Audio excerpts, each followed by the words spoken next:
ਇੱਕ ਤੋਂ ਬਾਅਦ ਇੱਕ ਕੁਦਰਤੀ ਮਾਰ ਦੁਨੀਆ ਤੇ ਪੈਣ ਨਾਲ ਤਾਂ ਇੰਜ ਲੱਗ ਰਿਹਾ ਹੈ ਜਿਵੇਂ ਕੁਦਰਤ ਵੀ ਲੋਕਾਂ ਤੋਂ ਗਿਣ-ਗਿਣ ਕੇ ਬਦਲੇ ਲੈ ਰਹੀ ਹੈ। ਹੁਣ ਭਿਆਨਕ ਬਿਮਾਰੀ ਕਰੋਨਾ ਤੋਂ ਬਾਅਦ ਇੱਕ ਹੋਰ ਫਲੂ ਨੇ ਭਾਰਤ ਵਿੱਚ ਦਸਤਕ ਦੇ ਦਿੱਤੀ ਹੈ। ਜੀ ਹਾਂ, ਜੇਕਰ ਤੁਸੀਂ ਮਾंस ਖਾਣ ਦੇ ਸ਼ੌਕੀਨ ਹੋ ਤਾਂ ਇਹ ਖਬਰ ਤੁਹਾਡੇ ਲਈ ਖਾਸ ਹੈ। ਮਾंस ਭਾਵ ਚਿਕਨ ਖਾਣ ਵਾਲੇ ਇਸ ਖਬਰ ਨੂੰ ਧਿਆਨ ਨਾਲ ਸੁਣਨ।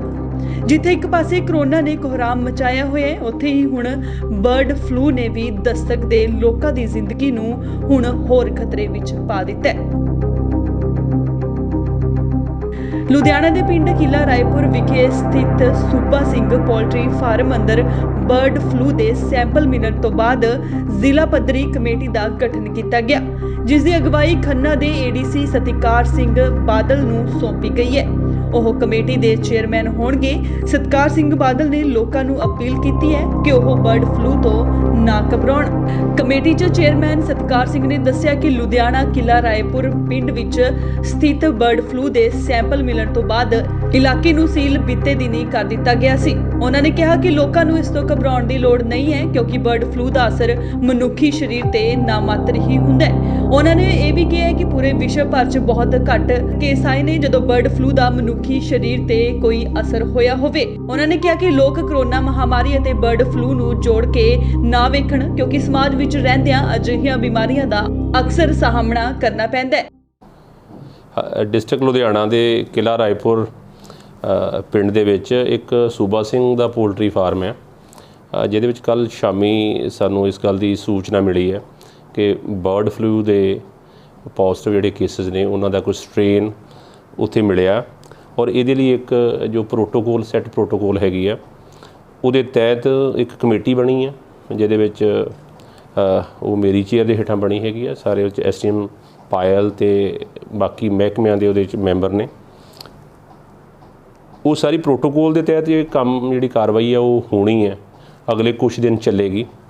ਤਾਂ ਉਸ ਦੇ ਲਈ ਅੱਜ ਇੱਕ ਮੀਟਿੰਗ ਕੀਤੀ ਗਈ ਆ ਸਾਰੇ ਡਿਪਾਰਟਮੈਂਟਸ ਦੇ ਨਾਲ, ਸੋ ਦੈਟ ਕਿ ਉਹਨਾਂ ਨੂੰ ਇਹਦੀਆਂ ਲੇਟੈਸਟ ਜੋ ਗਾਈਡਲਾਈਨਸ ਨੇ ਉਹਨਾਂ ਤੋਂ ਜਾਣੂ ਕਰਵਾਇਆ ਜਾਵੇ।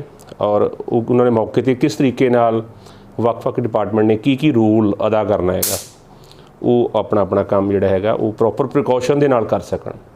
ਅਤੇ ਇੱਥੇ ਮੈਂ ਇਹ ਦੱਸਣਾ ਚਾਹਾਂਗਾ ਕਿ ਬਰਡ ਫਲੂ ਜੋ ਹੈ ਉਹ ਬੇਸਿਕਲੀ ਇਹ ਜੋ ਚਿਕਨਸ ਹੈ ਇਹਨਾਂ ਦੀ ਬਿਮਾਰੀ ਹੈ। ਇਹਦਾ ਹਿਊਮਨ ਇਨਫੈਕਸ਼ਨ ਦੇ ਜਿਹੜੇ ਨੇ ਉਹ ਵਰਲਡ ਲੈਵਲ 'ਤੇ ਵੀ ਜੋ ਨੇ ਪ੍ਰੂਫ ਬਹੁਤ ਘੱਟ ਮਿਲੇ ਨੇ ਕਿ ਬਰਡਸ ਤੋਂ ਹਿਊਮਨ ਦੇ ਵਿੱਚ ਇਨਫੈਕਸ਼ਨ ਜਾਂਦੀ ਹੈ। ਜੇ ਕਦੀ ਆਈ ਹੈ ਤਾਂ ਬਹੁਤ ਘੱਟ ਹੈ, ਵੈਰੀ ਰੇਅਰ ਹੈ। ਬਟ ਫਿਰ ਵੀ ਮੇਰੀ ਇਹ ਸਾਰੇ ਲੁਧਿਆਣਾ ਵਾਸੀਆਂ ਨੂੰ ਔਰ ਇਸ ਇਲਾਕੇ ਦੇ ਵਾਸੀਆਂ ਨੂੰ ਇਹੀ ਅਪੀਲ ਹੈ ਕਿ ਕਿਉਂਕਿ ਕੋਵਿਡ ਵੀ ਬਹੁਤ ਇਸ ਵੇਲੇ ਪੀਕ 'ਤੇ ਚੱਲ ਰਿਹਾ, ਇੱਕ ਹੋਰ ਫਲੂ ਦਾ ਜਿਹੜਾ ਸਾਨੂੰ ਇੱਥੇ ਪੋਜ਼ੀਟਿਵ ਕੇਸਿਸ ਮਿਲ ਰਹੇ ਨੇ, ਤਾਂ ਉਹ ਆਪਣੀ ਪ੍ਰੋਪਰ ਕੇਅਰ ਰੱਖਣ। ਅਤੇ ਇਸ ਦੇ ਨਾਲ ਹੀ ਕਿਸੇ ਨੂੰ ਵੀ ਇਸ ਤਰੀਕੇ ਨਾਲ ਘਬਰਾਉਣ ਦੀ ਜ਼ਰੂਰਤ ਨਹੀਂ ਹੈ ਕਿ ਕੋਵਿਡ ਵੀ ਚੱਲ ਰਿਹਾ ਸੀ ਔਰ ਹੁਣ ਬਰਡ ਫਲੂ ਵੀ ਆ ਗਿਆ ਹੈਗਾ।